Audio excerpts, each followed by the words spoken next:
ทางมีแต่ขี้ต้มขี่รถจักรมาล่มสับโอ้โหขี้ต้มบักหลาย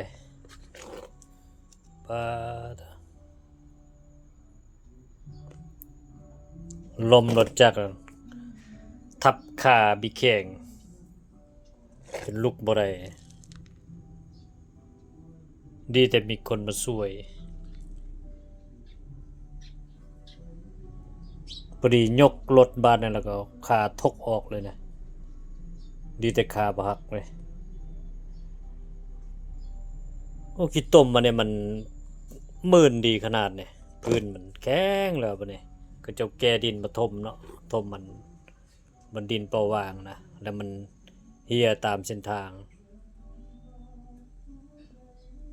พอดีฝนตกลงมาเนาะมันก็เลยมืนเนาะแต่ว่านะเกียมดีๆแล้วนะว่าจะบ่ล่มนะกี่รถจักรผ่านไปนะป้าเถอะมันเอาบ่อยู่แก้วรถจักรนะแก้วมันตื้นโพดคันรถจักรกันสิแกมนะจิเชื่ออยู่ขนาดนั้นนะแก้วมันติดดีได้นะไปจนภัยยอดเยี่ยมนั้นแต่ว่ารถเบรกเวฟรถอันอื่นทั่วไปนี่ก็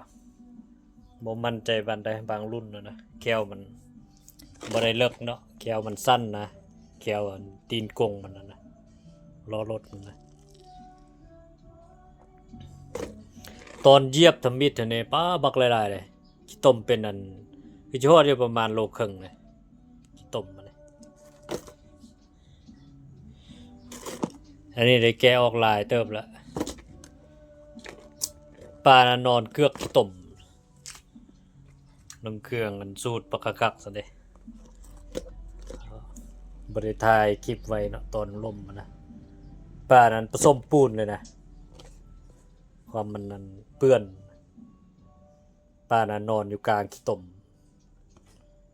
นี่ได้แกะออกลายแล้วตอนนี้มันเต็มหมดแล้วแถวนี้มันเต็มหมดเลยเอามาไว้ในเรือนนี่ขี้ต้มมันยังจนเต็มพื้นเหมือนเมื่อวานได้อนามัยกุมค่าอยู่ว่าจังซี่โอ้ดีแต่บ่เป็นอย่างหลายเลยก็ยังโชคดีอยู่เงินก็มาติดคือขี้ต้มนี่ดูเนาะ